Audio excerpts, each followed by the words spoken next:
the LED light refresh at the same time. So if we can get creative and find money in the budget to do both, I think that's really important.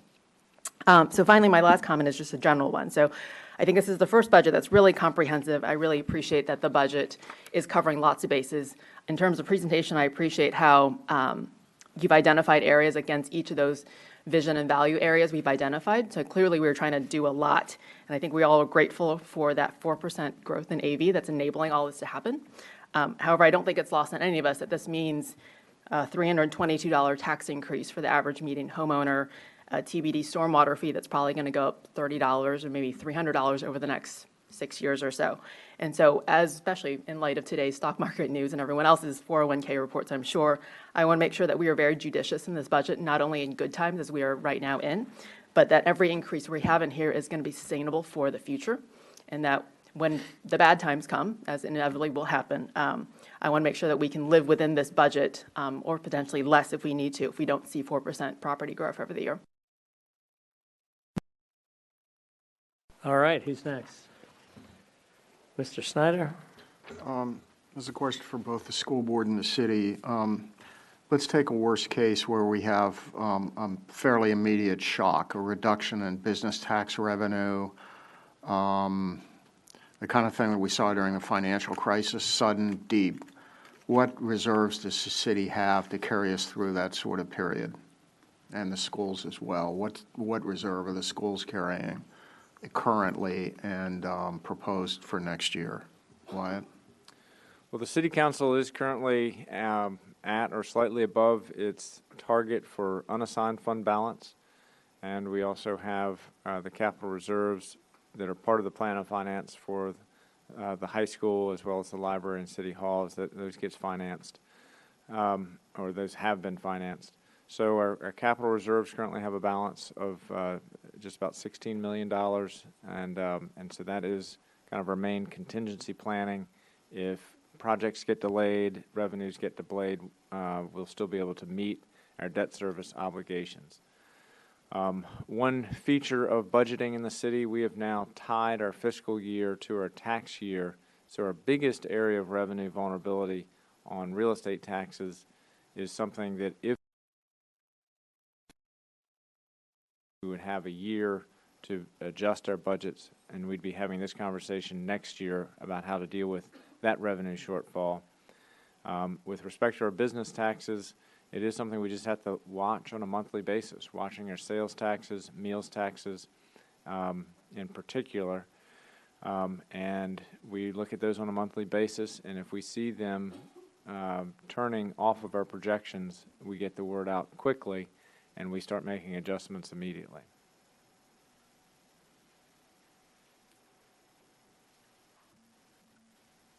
And for the schools, as is common in school divisions in the Commonwealth, we do have a reserve account. It's right now approximately on the order of $1 million, $1.5 million in reserves. And we receive on a monthly basis ongoing reports on the status of the budget. And if we were to get early warning of there being a shock like you're describing, we would know about it in those monthly reports, and we'd be having a discussion about reprioritization at that point. But we do have a reserve that we carry forward as part of a prudent budgeting.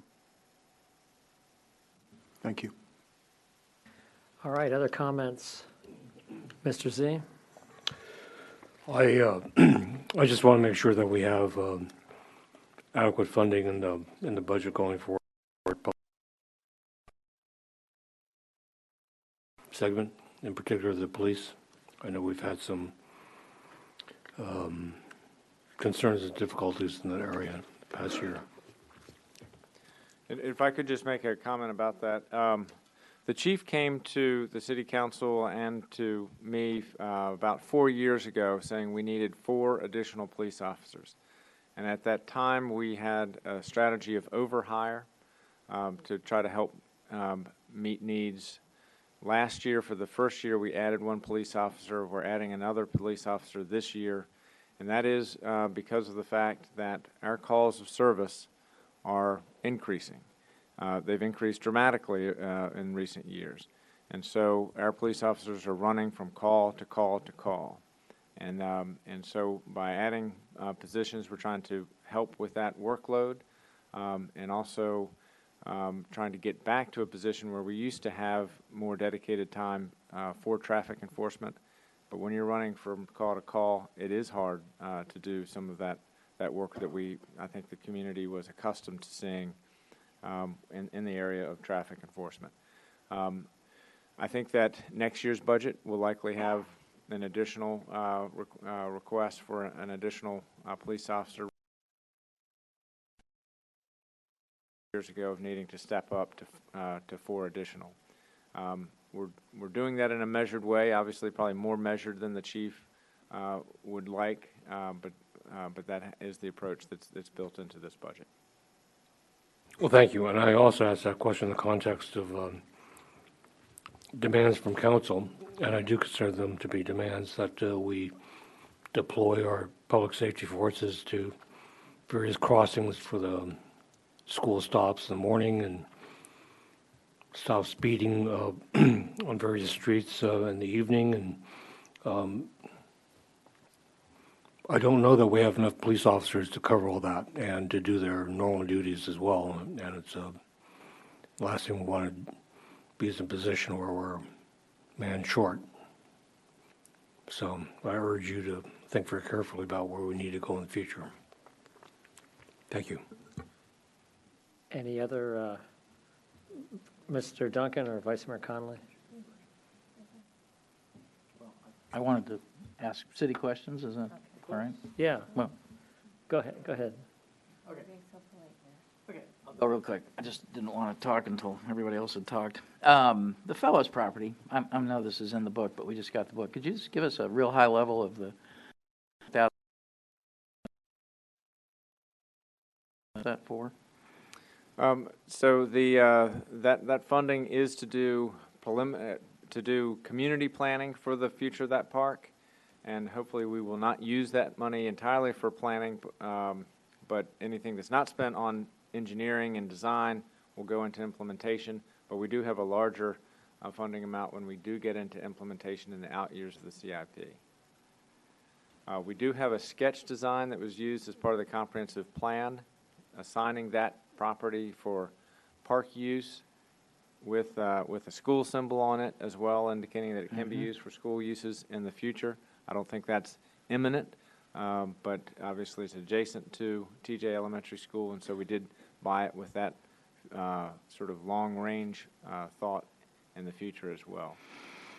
So the basic plan that we have for the Fellows, though, is to keep it natural, to have it be a green amenity, but to be a place where children can play, where there's an opportunity. I think urban agriculture has been envisioned for this site as well. We have to work that out with the trees. The trees might have something to say about that as well. But those are some of the ideas that we've had about that particular parcel. Okay, I just, it's the Yes. first action item that I was expecting on Fellows, to see that we're planning down the road, which is commendable, of course. And that is Just let's, imminent. let's get the, We have a contract in place for the demolition of the house that is there. The well has been capped. The well is safe. But there was some minor asbestos abatement, and that is what's delaying the actual demolition. Once that's complete, the house will be demolished. Okay. Second question, kind of specific. You'd mentioned the paving is an area that's always a challenge for us. Also, the painting. I think you've spoken to that as an area that seems that the paint fades faster in Falls Church than almost any place that I'm familiar with. And getting paint down on the road, whether it's speed humps or parking, is a challenge for us. Is the budget that you're contemplating, got a provision for painting things up, as Letty would say, clearing the queue on the paint needs that we have across the city? Well, we really have increased our PED crossings throughout the city. I think we have 24 more PED crossings today than we did like 3 years ago. Those are surprisingly expensive when you put the thermoplastic down. And so we do like to try to have fresh pavement down before we make the investment in a PED crossing that ought to last a good 7 to 10 years. If you do put it down, break up really quickly. And if you just put paint, not thermoplastic, it fades even faster. So our plan for bike lanes and for sharrows and things like that usually is to come in right behind a fresh paving to implement what is in the adopted plans for bike facilities and street markings. And so it's a little bit of a slower rollout than I think people would like, but we try to follow the fresh payment. So with additional pavement, we'll get more of those markings and those bike amenities out there. Okay. Just two broader thoughts. One, seems to me that based on the years that I've been here, the two biggest stories out of the budget, and there's a lot of great stuff in the budget, both sides. It's very encouraging to hear that all the schools' unmet needs from the last budget cycle, as I understood the presentation, have been able to be accommodated in the current budget. I mean, that's great news. That really is a testimony to how well the economy and our commitment has held up to be within a year of, if I told you today that your unmet needs in this year's budget were not going to be met in the next 12 months, but that would be responded to in, the year after that, that's pretty good. At any rate, that's a very good story out of the budget. The other two things are the more than $1 million on neighborhood traffic calming is, fantastic. Ms. Hardy expresses about capital projects, as I've said before, as to whether, we can really get all that done in the next 12 months, or is a spacing out of that work, not that it doesn't need to be done, but just, can it get done?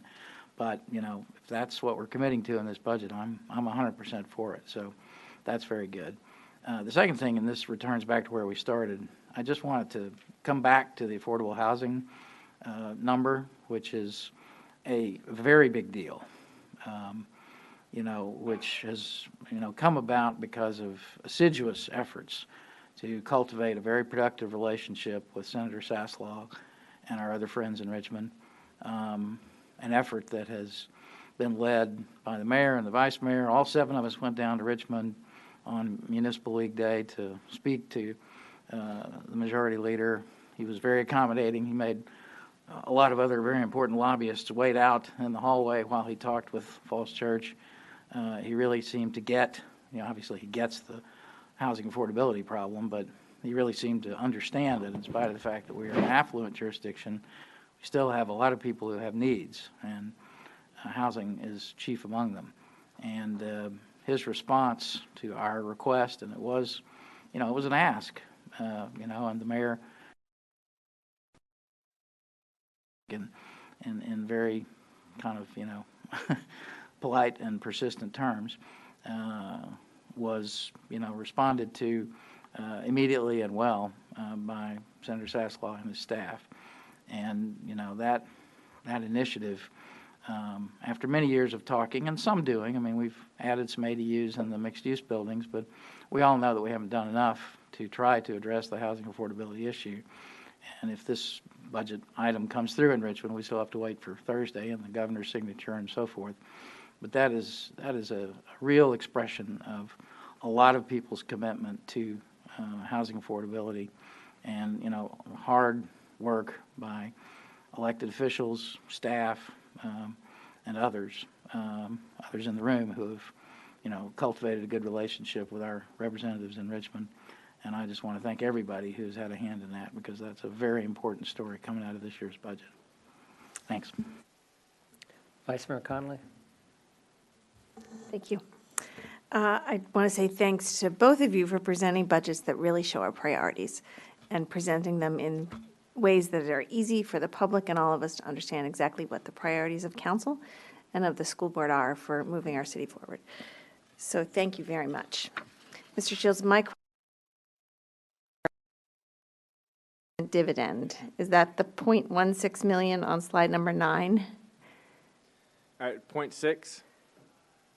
It says 160,000 or 0.16 million. Let me just, so you know that we haven't forgotten, in page 1 of the budget book, Page 1. in the first chart in the city manager's message, the dividend, the pension, or a return on investment of $640,000 is shown in that chart. So I didn't have it in my slides, but it is in the first page of the budget, and we'll just make sure that that does remain part of, we don't lose sight of that. We because that- definitely don't want